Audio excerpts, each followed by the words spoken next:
Over in the U.S., a massive blow for President Joe Biden. Democratic Senator Joe Manchin said over the weekend that he could not support the president's Build Back Better social spending bill. His vote is crucial to getting the $1.75 trillion legislation through the Senate.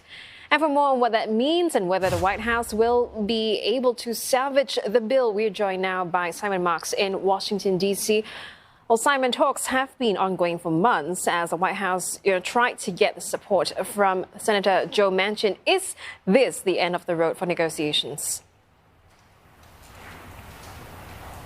Well, it's certainly the end of the road for this year. I mean, it is hard, Liz, to overstate the Christmas time headache that this gives President Biden, who himself has devoted weeks of time to negotiating with Senator Joe Manchin, who is the pivotal vote in a Senate that is split 50-50 between Democrats and Republicans. Senator Manchin, unfortunately for the White House, comes from a conservative-leaning state, West Virginia. He's one of the most conservative voices in the Democratic Party on Capitol Hill. And so his decision yesterday to pull the rug out from underneath those negotiations that had been going on as recently as late last week with senior figures inside the White House is an absolute body blow to the president's Build Back Better $2 trillion plan for public expenditure to extend America's social safety net. And critically, for Joe Biden personally,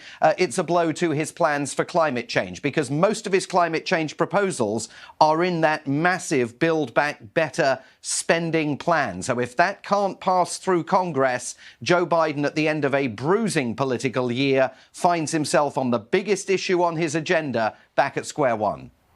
Well, Simon, the White House said in a statement yesterday that it would find a way to move forward. So what options are there? Would this also mean carving out parts of the bill that are popular so that they can be passed?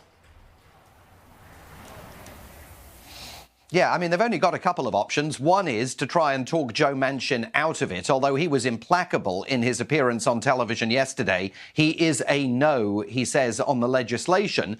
The other idea is you strip this massive piece of legislation down into their individual spending components, which many critics of the Biden administration, some of them Democrats, have argued that the president should have done in the first place, given the evenly balanced nature 50-50 of the United States Senate. The difficulty with breaking all of this down into its individual components is that it takes a while, and the clock is ticking here because there are midterm elections in November of next year that currently the Republicans expect to win. Were that to be the case and they were to recapture control of Congress, that would make Joe Biden's options even more miserable. It's very hard to see how the scale of this bill, from where we stand at the moment, gets saved in a meaningful fashion. Oh, thanks for that. Simon Marks there in Washington, D.C.